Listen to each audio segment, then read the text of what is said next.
안녕하세요. 성경이 우리 삶에 조금 더 가까이 쉽게 재미있게 다가오는 시간 소문난 성경교실과 함께하는 이성훈 목사입니다.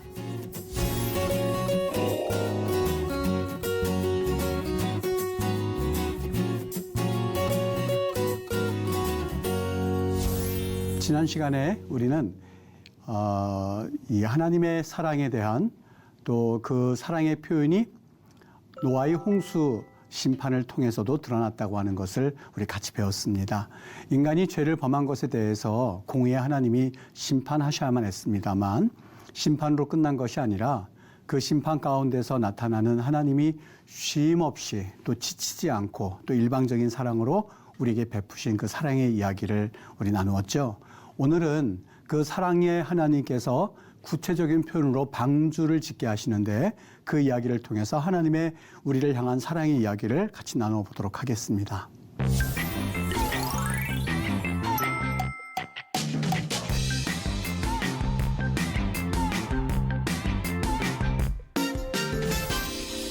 여러분 우리 오늘 노아의 방주 사건은요 참 많은 분들이 궁금해하기도 하고 또 그리고 참 관심 있게 이야기하는 분이 바로 이 노아의 홍수 이야기에서 나오는 방주 이야기입니다. 우리 이 방주 그러면 하실 이야기들이 많이 있을 텐데요. 저와 같이 그 방주 이야기를 나눠보도록 할게요. 여러분 노아의 방주 그러면 예수 그리스도라고 하는 그러한 또 하나의 그 예표론적인 의미에서 이 이야기를 많이 설교를 들으시기도 하셨고 또 설교를 하시기도 하셨을 겁니다. 하나님의 구원의 계획이었었죠. 사람들이 죄를 범한 그 결과 홍수를 하나님이 심판으로서 우리에게 내리셨고 그리고 그 홍수 가운데서도 이 노아의 가정을 통해서 그 당대의 의인이었었던 노아를 통해서 하나님이 방주를 만들게 하셨거든요. 그런데 이 방주 이야기는요, 너무너무 신비로운 이야기들로 가득 차 있는 그러한 부분이기도 합니다. 여러분, 노아의 방주 그러면 흔히 생각하기를 배다 이렇게 생각을 하거든요. 그래서 이 배를 타고 이 홍수 기간을 보냈던 이야기로만 생각하는데, 물론 그 이야기가 다 틀리다고 하는 건 아닙니다만, 우리가 그 이야기에 앞서서 한 가지 더 좀 생각해야 될 부분들이 있습니다. 일단 방주의 크기는요, 길이가 135, 성경에 나온 그 수치대로 우리가 기록해서 환산을 해서 한번 본다면 너비가 23, 높이가 14m, 면적이 축구장보다 큰 규모의 그 방주 이야기입니다. 그런데 여러분 보시는 것처럼 외모는 배처럼 돼 있기는 합니다만 과연 이가 배라고 볼 수가 있겠는가 하는 이야기에서는 조금 우리가 더 이야기를 나눠보도록 할게요. 우선 만약에 배라고 그랬다면 오늘 성경에서 이 이야기를 우리는 명확하게 볼 수 있는 몇 가지 단어들이 있어요. 노아의 방주를 히브리 말로는 뭐라고 하고 있냐면 테바라고 표현하고 있습니다. 테바. 이걸 이제 방주로 우리가 번역을 했고 우리는 이것을 배라고 하는 인식이 있는데 사실 이 배라고 하기에는 조금 몇 가지가 좀 의문스러운 이야기가 있어요. 요나서 1장 3절에 보면 요나가 여호와의 얼굴을 피하려고 일어나 다시스로 도망하려 욥바로 내려갔더니 마침 다시스로 가는 배라고 했을 때 배라고 쓰는 단어가 아니야 이렇게 되어 있습니다. 아니야. 이 아니야라고 하는 그 말을 통해서 배라고 표현을 하고 있거든요. 이 테바라고 하는 것은 단순히 이것이 배였다면 이 아니야라는 단어를 썼을 수 있어요. 또 하나 무슨 단어가 있냐면 사공들이 두려워하여 각각 자기의 신을 부르고 또 배를 가볍게 하려고 그 가운데 물건들을 바다에 던지니라. 그러나 요나는 배 밑층에 내려가서 누워 깊이 잠이 든지라 했었을 때에 여기 또 배란 말을 씁니다. 히브리 말로 스피나 그럽니다. 뭐 그렇게 큰 차이는 없습니다만 뭐 물론 그 데크가 있느냐 없느냐에 따라서 이걸 구분하기도 합니다만 오늘 여러분과 내가 나눠야 될 주제에서는 크게 그 관련이 없기 때문에 이거는 그냥 지나가도록 할게요. 하여간 중요한 것은 뭐냐면 일반적으로 성경에서 배라는 이야기를 할 때에 두 가지 용어를 썼어요. 하나는 이 아니야라고 하는 그 배라고 하는 용어를 썼고요. 또 하나는 스피나라고 하는 그 단어를 썼다고 하는 거예요. 근데 성경에서 만약 하나님께서 노아야 배를 만들어라 했을 때는 분명히 이 용어, 그 아니아나 스피나를 썼을 텐데 하나님께서는 테바란 말을 사용하셨거든요. 그 말을 성경에서 주고 있거든요. 이 테바가 또 어디에서 써 있냐면요. 또 한 군데 있습니다. 출애굽기에 가서 보면 2장 3절에서 더 숨길 수 없게 되매 그를 위하여 갈대 상자를 가져다가 역청과 나무진을 칠하고 아기를 거기다만 나일강과 갈대 사이에 두고, 여러분이 잘 알고 있는 내용입니다. 갈대 상자입니다. 이 갈대 상자를 뭐라고 표현하고 있냐면 테바트 게메 그렇게 돼 있어요. 테바트 고메 이렇게 써요. 테바트 고메 이렇게 돼 있는데 아까 테바라고 그랬죠. 테바가 요건 조금 설명하기가 어려운데 여기 고메라고 하는 그 단어와 이것이 연계가 돼가지고 해이가 이렇게 바뀌게 돼 있습니다. 그래서 테바트, 아까 본 테바와는 약간 용어가 여기 끝에가 다르긴 합니다만 두 가지 다 같은 용어입니다. 다시 말하면 갈대 상자도 테바란 말을 썼고 그 다음에 노아의 방주도 테바란 말을 썼어요. 그러면 여러분 한번 가만히 생각해 보세요. 정리해서 말하면 오늘 하나님이 노아의 방주라고 하는 그 용어를 쓸 때 테바란 용어를 썼는데 그것은 우리가 오늘날 생각하는 배의 개념은 아니다. 왜? 배라고 하는 개념은 아니아라는 단어와 스피나라고 하는 두 가지 단어가 있기 때문에 만일 배라고 하는 용어를 쓰기를 원하셨다면 이 두 가지 용어 중에 하나를 썼었을 것이다. 그런데 오늘 두 가지 용어는 사실 창세기에 언급되어 있지 않고 두 번, 조금 더 한 번 더 본다면 나중에 기회 되면 이 단어도 보겠습니다만 세 번 다른 역사서에서 한번 나옵니다. 오늘 우리가 관심을 가져야 될 부분은 창세기의 방주도 테바라고 되어 있고 갈대상자, 지금 고메가 갈대란 뜻이거든요. 그러니까 테바는 상자라고 번역을 한 거예요. 근데 그거를 상자란 말을 창세기에서는 방주 이렇게 번역을 한 거죠. 그러니까 상자하고 방주하고 같은 말로 지금 번역이 된 거예요. 같은 단어를 번역을 두 가지 다 다른 말로 번역을 한 거예요. 그러니까 이렇게 생각해 볼 수 있죠. 그렇다면 우리가 알고 있는 방주는 도대체 뭘까? 왜 하나님께서 이 스피나나 아니면 아니아라고 하는 단어가 있음에도 불구하고 그런 배가 있음에도 불구하고 테바라고 하는 용어를 썼던 것일까?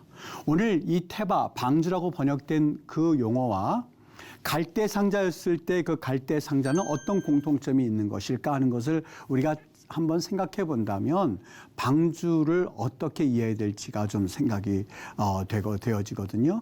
여러분 두 가지 다 공통점이 있습니다. 어떤 공통점이요? 우리가 알고 있는 배 모양과 다르다고 하는 것과 두 가지 다 갈대 상자, 그 테바도 그렇고 방주도 그렇고 돛이 없어요. 키가 없어요. 동력이 없어요. 이 세 가지가 다 없어요. 그거를 가지고 지금 이 테바라고 하는 표현을 했는데 이 세 가지가 없다는 표현은 무엇을 의미할까? 자기 스스로 움직일 수 있는 동력이 있는 것이 아니라 외부의 수동적인 것에 의해서 움직일 수밖에 없는 것을 일컬어서 테바라고 했어요. 더더군다나 한 가지, 여러분 홍수 심판이 내릴 때에 아마 이 사탄이나 아니면 모르는 이들은 잘됐다, 이제 인류는 끝이다 이렇게 생각했을지 몰라요. 또 똑같이 갈대 상자에 모세를 태워서 그래서 보냅니다만 그 당시 2살 아래의 아기들, 그때 연돌수를 따져봐서 그 아이들을 전부 다 죽이고자 했을 때에 그때에 아마 사탄들은 쾌재를 불렀을지 모릅니다. 자, 이제 모세도 죽는구나 그렇게 생각할지 몰라요. 이제 노아도 이제는 모두 다 멸망할 수밖에 없구나라고 생각할지 모르는데 이 두 가지, 하나는 이 테바는 창세기서 테바는 방주를 통하여서 누구를 살리게 되죠? 노아의 가족을 통하여서 8명의 가족을 살리게 되고 출애굽기에는 테바는 뭐를 했어요? 갈대 상자라고 번역된 그 테바를 통해서 누구를 살리냐면 모세를 살리게 돼요. 여러분 두 가지 다 어떤 공통점이 있습니까? 그 누구도 알지 못하는 하나님의 구원의 계획이 이 두 개, 즉 방주를 통해서 노아를 그리고 갈대 상자를 통해서 모세를 살림으로써 하나님의 그 구원의 이야기가 담겨져 있는 상주거든요. 만일 절 보고 번역을 하라고 한다면 조금 좀 좀 이렇게 과한 번역일지는 모르겠지만 이렇게 번역해 볼 수도 있을 것 같아요. 하나님의 구원의 비밀이 담겨져 있는 비밀 상자 이야기. 이렇게요. 여러분, 노아의 방주 이야기는 단순히 우리에게 하나님이 심판을 이 땅에 내리셨고, 그리고 8명의 가족을 살리기 위해서 하나님께서 노아를 지어서 배를 지어서 그렇게 해서 인류를 번식시켰습니다. 인류를 유지했습니다. 이 이야기가 아니에요. 그 차원을 넘어서요. 오늘 그 방주 이야기는 하나님의 구원의 비밀이 담겨져 있는데, 노아에게도 비밀이었고, 그리고 그 당시에도 비밀이었었고, 모세에게도 전혀 그 누구도 알 수 없는 기가 막힌 하나님의 계획인데, 그 계획은 모세에게서만 끝나는 것이 아니라, 노아에게서만 끝나는 것이 아니라, 그 구원의 그 테바의 이야기는 계속해서 그것이 이어져서 결국에는 예수 그리스도의 테바 사건까지 이어지는 그런 기가 막힌 이야기가 노아의 방주 사건입니다. 조금 이해가 되셨는지요? 이제 지금 그 이야기를 보면은요, 이렇게 정리해 보도록 할게요. 아므람과 요게벳을 통해서 모세가 나왔는데, 오늘 거기는 구원의 통로이기도 했고, 도시나 키가 없고요. 그다음에 창세기 테바와 출애굽기의 테바가 같은 공통점을 가지고 있는데 구원의 비밀 상자라고 하는 거예요. 여러분, 우리가 구약의 이야기를 할 때 꼭 기억해야 될 것이 있습니다. 바로 예표라고 하는 예표론의 단어입니다. 타이폴로지라고 하는데 미리 보여주는 그러한 그 구약의 이야기인데요. 이 예표론에 의하면 구약의 이야기는 대부분이 본편, 다시 말하면 이제 어떤 이야기를 해주기 위해서 미리 어느 정도 보여주는 성격의 이야기들이 굉장히 많이 있거든요. 방주 이야기가 그렇습니다. 노아의 방주 이야기는 단지 우리에게 이러한 정보만을 주는 것으로 끝나지 않고요. 노아의 방주 이야기를 통해서 미리 예고편을 통해서 우리에게 본격적으로 보여주고자 하는 주제가 있습니다. 그게 뭘까? 또 그것이 무엇이냐 하는 것을 우리가 찾아야만 하거든요. 제가 한번 대충 이렇게 한번 생각해 봤어요. 조금 더 자세하게 이야기를 나눌 수 있겠습니다만, 오늘 노아 그 테바의 이야기는 우리에게 한 가지 중요한 그 어떠한 부분에 대한 예고를 해주고 있는데, 성경에 그런 이야기들이 참 많이 나옵니다. 모리아산에 올라갔던 이삭, 이것이 어떻게 보면 예고편이라고 봤을 때에 본편에서는 어떤 이야기가 있을까? 바로 본편에 나오는 예수 그리스도를 보여주고 있는 예고에 대한 이야기예요. 6월절 어린 양, 여러분 그냥 넘어갈 수도 있는 이야기입니다만 성경은 우리에게 절대로 단순히 인포메이션을 주기 위한 책이 아니다. 성경은 그 한 가지 이야기를 통해서 무언가 우리에게 보여주기 위한 예표적인 이야기들을 하고 있는데, 뭘 보여주기 위함이냐? 하나로 집중되어 있습니다. 오직 메시아입니다. 예수 그리스도입니다. 그리고 신약은 예수 그리스도의 스토리를 우리에게 보여주고 있거든요. 창세기 12장의 6월절 어린 양은 뭐에 대한 예고편이요? 바로 예수 그리스도에 대한 예고편이에요. 광야의 놋뱀 이야기요? 단순히 그 병에 앓던 사람들이 놋뱀을 보여주니까 그들이 나았습니다는 정보를 주기 위함이요? 아니요, 그렇지 않아요. 만약에 정보를 주기 위함이라면 다른 여러 가지 책들이 많이 있어요. 오직 하나의 주제를 집중하고 있는데, 놋뱀 역시 예수 그리스도를 우리에게 보여주기 위한 예고편이에요. 도피성제도 이런 죄인들을 이제 그들의 목숨을 구해주기 위해서 이런 제도를 3가지 요단 동편 3개, 요단 서편 3개 만들어서 그들을 구해주기 위한 그런 긍휼의 이야기였습니다. 아니요, 그렇지 않아요. 도피성 안으로 들어가면 죽을 뻔했던 사람들이 사는 그러한 그 모습을 통하여서 너희들도 역시 모든 죽을 인류들이 예수님을 만나게 되면 새 생명을 얻게 돼라고 하는 역시 예고편이 바로 도피성 제도였었어요. 방주 사건이요, 마찬가지입니다. 물론 요한복음 10장 9절 이야기는요, 예수님의 그 이야기이기도 하고 방주 이야기는 상관이 없을 수도 있어요. 왜냐하면 여기 말씀하는 내가 문이니 누구든지 나로 말미암아 들어가면 구원을 받고 또는 들어가며 나오며 꼴을 얻으리라 하는 이야기는 앞에 그 양들의 그 문에 관한 이야기를 하기 때문에 이 방주의 이야기는 상관이 없을 수도 있는데, 저는 종종 이야기를 이렇게 읽어요. 내가 문이니라고 했을 때에 헬라어 원문에는 해수나라고 되어 있습니다. 해라는 말이 더라는 말을 하고 있죠. 내가 바로 그 문이니라고 하는 이야기입니다. 물론 여기에 이 요한복음 10장의 이야기는 맥락에 비춰봤을 때에 양들이 들어가는 그 문을 말씀하고 있기 때문에 그러려니 하고 지나갑니다만, 저는 종종 그 문이라는 말을 들으면서 이 방주에서 있는 유일한 한 가지 문이 자꾸 연상되어져서 읽혀지거든요. 내가 문이니, 여기서 그 문은요, 방주에서도 마찬가지였었어요. 문은 오직 하나였었어요.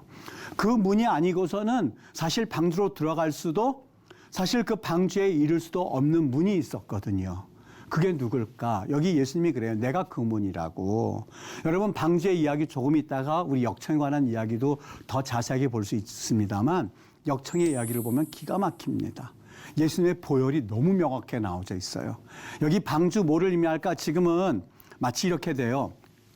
저와 여러분과 이렇게 사이가 있는데 여기에 그 투명한 셀로판지 같은 거를 한 만장 놨다고 생각해 보세요. 저기에 누가 있는지 잘 보이지는 않지만 1000장 정도 있으면 어렴풋하게나마 저기 사람이 있나? 이런 정도는 느낄 거예요. 한 장 한 장 띄면 뛸수록 그 윤곽이 조금씩 명확해질 거예요. 한 5장 정도, 10장 정도 있다고 생각해 보시죠. 그러면 대충 남자인지 여자인지도 알 수 있을걸요. 한 장 남았을 때는 어떻게 될까요? 저 사람이 누구인지는 이제는 거의 확실해지는 거예요. 아, 누구, 내가 아는 사람, 내가 모르는 사람 명확해질 거예요. 한 장이 마지막 떼어지면 그 사람은 얼굴과 얼굴을 대고 보게 되는 거죠. 예수님께서 우리에게 말씀하셨어요. 지금은 희미하게 보지만 저 천국에 올라가면 얼굴과 얼굴을 맞대서 본다고요. 여기 성경에서 그 방주의 이야기는요, 참 마치 천장이 있는 것처럼 좀 약간 희미하게 보일 수는 있어요. 그러나 그 방주의 이야기는요, 예수님께서 이 땅에 오셔서 우리를 구원하시는 그 구세주로서, 메시아로서 살아가는 그 엄청난 사건을 미리 예표하신 사건이 방주 이야기예요. 그래서 저는 여기 볼 때마다 내가 그 문이니라고 하는 그 구절을 읽을 때마다 자꾸 방주 생각을 하게 되거든요. 또 하나, 내가 곧, 여기도 길이라고 되어 있습니다만 헬라어 원문에는 해란 말이 들어가 있어요. 헤호도스, 즉 그 길이니 예수님이 어떠한 분이시라고요? 그분이 유일한 길이시라고 하는 거예요. 방주에 나와 있는 문이 하나인데 그 문을 통해서만이 홍수 심판을 그들은 면할 수 있었거든요. 우리 인류에게 죄를 지음으로 인해서 하나님 앞에 관계가 깨어짐으로 인해서 계속해서 반복합니다만 하나님의 형상이 깨어짐으로 인해서 하나님의 영광에 이르지 못했어요. 여러분과 내가 갈 수 있는 길은 너무 명확하게 주어졌는데 그것은 천국이 아니에요. 우리는 저주받은 그러한 인류였었어요. 그럼에도 불구하고 주님께서 헤세드, 영원한 사랑을 통해서 여러분과 나에게 무조건적인 사랑을 베풀어 주셨어요. 그래서 우리는 은혜를 입었어요. 구원을 받게 되었어요. 예수님의 보혈로 구원을 받게 되었는데 그 보혈에 대한 이야기에 대한 예표적인 사건들을 성경에서 계속해서 말씀해 주시는 거예요. 근데 그 사건들이 창세기에서는 조금 이게 정말 메시아가 하는 이야기인가? 라고 하면서 약간 희미하게 보일 수는 있어요. 출애굽에 가면서 조금 더 그 이야기는 명확해져요. 그리고 그 이야기가 역사서에 가면 조금 더 명확해져요. 그 이야기가 예언서에 가서 보면 더 명확해져요. 나중에 그 소예언서에 가면 그 이야기가 마치 예루살렘에서 태어나실 것과 그분은 마치 털 깎는 어린 양처럼 그분은 잠잠하실 분이시며 그분은 마리아의 그 동정녀에게 나실 것이며 그걸 명확하게 나오는 것을 보면 아, 그렇구나. 메시아에 관한 이야기가 점점 더 명확해지는구나 하는 것을 알 수가 있거든요. 지금 여기 방주 이야기, 단순히 방주 이야기로 끝나는 것이 아니라 그 구원의 방주 이야기를 아까 뭐라고 그랬죠? 테바라고 하는 것은 하나님의 신비한 구원의 비밀이 담겨져 있는 그런 어떠한 비밀 상자라고 번역한다면 여러분 너희가 방주를 지어라, 노아야 방주를 지어라, 절 보고 만약에 다시 번역하라고 그런다면 노아야 내가 너를 구원할 놀라운 비밀 상자를 하나 만들래? 라고 하는 거예요. 아므람과 요게벳이 이제 하나님 보시기에 너무 기가 막힌 아이를 낳았어요. 근데 그 아이가 보기에 아름답다라고 했는데 그 아름다움 토브라고 하는 것은 이미 설명을 드렸죠. 단순히 외견상으로 아름다운 게 아니에요. 그 외견상 아름다운 게 아니라 그 안에서 하나님의 계획을 볼 수가 있었고 그 안에서 하나님의 구원의 놀라운 일들을 그 부모는 기도하면서 보게 되었던 거예요. 그 아이가 모세였었어요. 그 아이를 이제부터 하나님 앞에서 그 아이를 살려야만 했었던 거예요. 그래서 하나 상자를 준비했는데 그 상자는 어느 날 갑자기 그냥 뚝딱 만든 게 아니었었어요. 하나님의 구원의 비밀이 담겨져 있고 이스라엘의 이제 출애굽을 이끌 하나님의 놀라운 그 구원의 이야기를 성취해야 할 아이를 구원할 비밀 상자였어요. 그게 테바예요. 그게 바로 갈대 상자라고 하는 거예요. 그런데 여러분 이야기만 하고 한다면 조금 어설프겠죠. 그 다음 이야기를 한번 보셨으면 좋겠는 게요. 보세요. 하나님이 이제 그 방주에 이런 명령을 주세요. 모세야, 창세기 6장 14절과 15절이에요. 너는 고페로 나무로 너를 위하여 방주를 만들 때, 테바죠. 방주를 만들 때 그 안에 칸들을 막고 역청, 바코페르 그래요. 코페르, 그 역청을, 이거 역청이라고 표현되는데 역청을 그 안팎에 칠하라 라고 했는데 카파르타. 여러분 여기 너 역청을 칠하라 할 때 코페르란 단어가 있죠. 여기 칠하라 할 때 역시 카파르타. 그래서 히브리어는 항상 어근이, 즉 뿌리가 몇 개라고 해요? 3개예요. 카파르 3개입니다. 이것도 역시 카파르라고 하고요. 이것도 역시 베카파르타, 이것도 역시 어근이 3개인데 카파르 그래요. 요 단어하고 똑같아요. 그러니까 우리 구약 성경에는 역청을 가지고 그 안팎에 칠하라 했을 때에 카파르를 가지고 카파레라 이 뜻이에요. 그러니까 두 가지 뭔가 연관성이 있다는 뜻이에요. 우리 국어 성경에는 그게 잘 드러나 있지는 않는데 원어 성경에는 너무나 명확하게 도대체 이게 뭘까 하는 것을 의구심을 주기에 충분한 단어들이에요. 그 다음에 하나님 뭐라고 명령하시냐면 네가 만들 방주는 이러하니 그 길이는 300규빗, 너비는 50규빗, 높이는 30규빗이라. 여러분 여기에서 뭐 이상한 거 느끼셨습니까? 이거 보지 마시고 한번 생각해 보세요. 하나님이 분명히 방주를 만들 때에 명령하셨는데 얘야 칸들을 막고 역청을 그 안팎에 칠하라. 그 다음에 하나님이 네가 만들 방주는 길이가 300규빗, 너비가 50규빗, 높이가 30규빗이야. 뭐가 이상하죠? 어떤 게 이상하죠? 여기에는 순서가 바뀌었어요. 어떻게 해요? 여러분 저는 배 만들 줄 몰라요. 그런데 이걸 보면서 전율이 흐르는 듯한 뭔가 느꼈는데 보세요.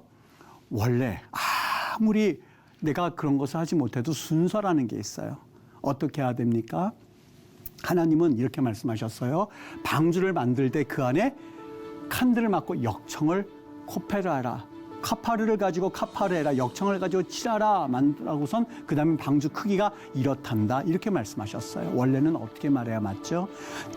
절 보고 만약에 만들 재주는 없지만 누 보고 방주를 만들라고 시킬 때 저는 이렇게 말할 것 같아요. 방주는 크기는 이렇단다. 노아야. 그 길이는 300규빗이야. 이렇게 크게 만들고 너비는 50규빗이야. 그리고 높이는 30규빗이야. 그리고 노아야 잘 들어라. 그걸 만든 다음에 그 안에다 역청을 가지고 그걸 반드시 칠해야 된다. 그게 순서예요. 근데 오늘 하나님께서는 그렇게 말씀하지 않으셨어요. 순서를 어떻게 보면 누가 보기에도 왜 그렇게 말씀하셨지라고 말을 할 만큼 순서가 바뀌어져 있어요. 어떻게 해요? 너는 코페르 나무로 이것도 역시 코페르라고 돼 있는데 너는 코페르 나무로 카파르를 가지고 방주를 만들 때 카파르 역청을 가지고 그 안팎에 칠하거라. 그리고 나서 그 길이가 어떻다고 말씀하시고 있어요. 왜 그랬을까? 성경은 여러분 매우 주의 있게 읽고 자세히 살펴야 될게요. 순서도 그렇고 그 모든 인류의 역사를 우리가 일반 역사책도 이 두께가 얇지 않은데요. 온일 천지 창조에서부터 세상 끝날까지 적어놓은 그 성경에는요. 단어 하나를 쓸 때 매우 신중하고 그리고 상당히 아주 조심스럽게 단어를 쓰는 그러한 것을 우리가 염두에 두고 본다면 이 순서는 완전히 바뀌었어요. 하나님께서 이 분명히 역청의 이야기를 하고 싶었던 이유를 우리가 한번 알아야 될 것 같고요. 왜 그렇게 하나님께서 먼저 역청에 관한 이야기를 하셨을까? 방주 크기를 먼저 얘기하고 역청의 이야기가 아닌 왜 역청의 이야기를 먼저 하시고 나서 왜 우리에게 방주의 길이를 말씀하셨던 것일까라고 하는 것을 우리는 다시 한번 생각해 봐야만 하거든요. 여러분 오늘 수업은 여기까지 하도록 할게요. 여러분 어떠셨습니까? 오늘 제가 여러분들에게 이 방주의 이야기와 그리고 역청에 관한 이야기 아주 서러운 부분을 조금 말씀을 드렸는데 어떻게 유익한 시간이 되셨습니까? 오늘 수업은 유튜브 영상으로도 또 올라갑니다. 혹시 궁금한 내용이 있다면 다시 보기를 통해서 확인해 주시고요. 다음 시간에는 이 역청 이야기를 여러분들과 한번 나눠보도록 할게요. 너무너무 흥분이 되고 이 역청 이야기가 보통 이야기가 아니라라고 하는 것을 한번 염두에 두시고 성경을 읽어오신다면 아마 더 이해가 빠르게 될 수 있으리라 생각이 됩니다. 여러분 행복한 시간 되시고 다음 시간에 뵙도록 하겠습니다. 고맙습니다.